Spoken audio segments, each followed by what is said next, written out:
આજે મેં Khandera market corporation ઓફિસની અંદર મ્યુનિસિપલ કમિશનરને આવેદનપત્ર આપવા આવ્યા છે. વડોદરાની અંદર પૂર આવ્યું, લોકોના ઘર વકરી બધું તણાઈ ગયું, લોકો એટલું બધું નુકસાન વેઠી રહ્યા છે.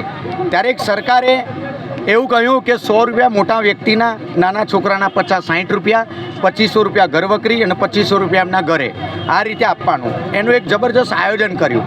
આયોજન કરીને આ લોકોની ટીમને મોકલીને ડોક્યુમેન્ટ ભેગા કરી અને એમના લોકોને 100 રૂપિયા 3 દિવસના વેચવામાં આવ્યા અને 60થી 70 80 લોકોને વેચ્યા.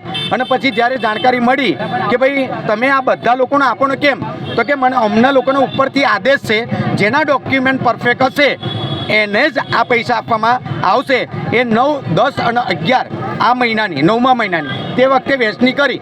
કાલે આવશું, આવતીકાલે આવીશું, હજુ સુધી આવ્યા નથી. હજુ પણ 250 ઘરો ફાંફા મારે છે.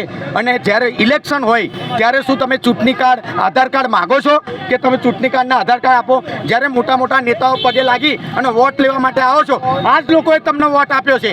ચલા ગદ્દારો, તમને ખબર નથી પડતી કે ત્યારે નગરસેવક કે ધારાસભ્ય બનીએ ત્યારે જનતાની સામે જવાનું હોય. જ્યારે આટલી બધી પરિસ્થિતિ નબળી હોય ત્યારે એમનો સાથ નહીં આપવાનો, ખાલી વ્હાઇટ જપા પહેરીને ખાલી પગે લાગીને વોટ જ માગવાનો.